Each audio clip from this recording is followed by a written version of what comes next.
Audio Jungle.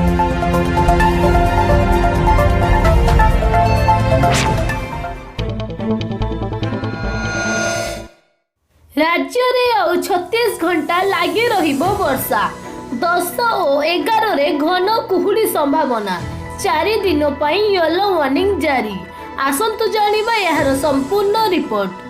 जदि आम channel रे आपण माने नुआ देखुचंती आम चैनल टी को सब्सक्राइब करंतु एवं साइड थिबा बेल आइकन को ऑल ऑप्शन रे दबाई दियंतु एमिति नुआ नुआ खबर पाई परिबे।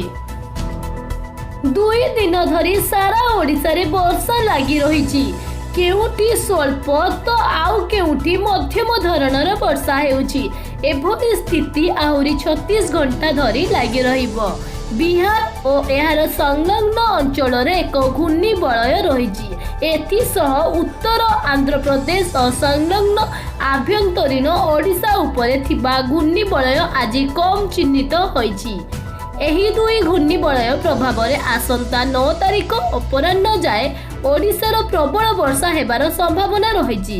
एहाकु दृष्टि रे रखी आंचलिक पाणीपाग केन्द्र पक्षरु येलो वार्निंग जारी करा जायछि।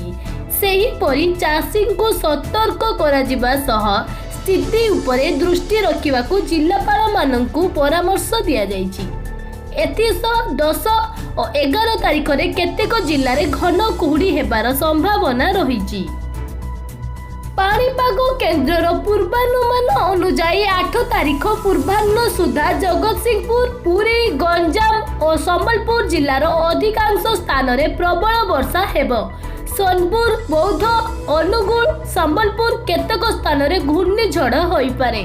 एथिसह नयागढ़ केन्दुझर मयूरभंज ढेंकानाल जाजपुर भद्रक केन्द्रापड़ा जगतसिंहपुर कटक पुरी खोर्धा गंजाम जिले में घड़घड़ी वर्षा सह 30 रु 40 किलोमीटर बेगरे पवन बहिबार संभावना रही।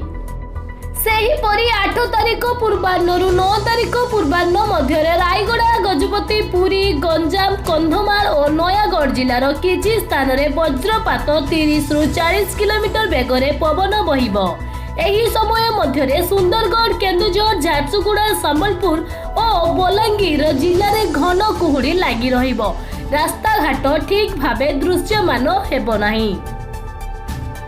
9 तारिख अपराह्न ठारू पागरे परिवर्तन आसिबो वर्षा कमिबा सह कुहुड़ी बढ़िबो।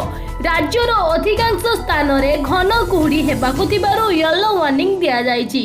9 और 10 तारिख में सुंदरगढ़ अनुगुल ढेंकानाल जाजपुर भद्रक कटक खोर्धा और कंधमाल जिलार घन कुहुड़ी हेबो। एथिसह 10 और 11 तारिख में कंधमाल कलाहांडी रायगड़ा अनुगुल बलांगीर और कोरापुट जिले में घन कुहुड़ी हेबो।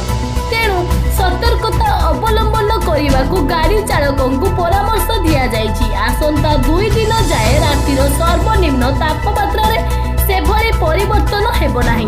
तेबे एहा परे तापमात्रा लगातार भावे 2 रु 4 डिग्री कमिबो बोली आंचलिक पाणीपाग केन्द्र पूर्वानुमान करिछि। गत 24 घंटा मध्य गंजाम जिला सोरडा 6 सेंटीमीटर वर्षा रेकर्ड करा जायछि। एहा व्यतीत आस्कारे 5 सेंटीमीटर कंधमाल जिलार टिकाबाली और कोटगढ़ 4 सेंटीमीटर गजपति जिलार पारला खेमुंडी 4 रायगड़ा जिलार काशीपुर बरगढ़ जिलार बिजीपुर खोर्धा जिलार बाणपुर कंधमाल जिलार जी उदयगिरी 3 सेंटीमीटर लेखाएं वर्षा होईछि। जदि आज दिनर स्थिति देखिबा तेबे हीराकुद रे सर्वाधिक 12.2 मिलीमीटर वर्षा होइथिबा बेले पारादीप रे 9.2 संबलपुर रे 8.6 पुरी रे 7 चांदबाली रे 5 अनुगुल तालचेर झारसुगुड़ा केन्दुझर 4 मिलीमीटर लेखाएं वर्षा होइथिबा सूचना मिलिछि।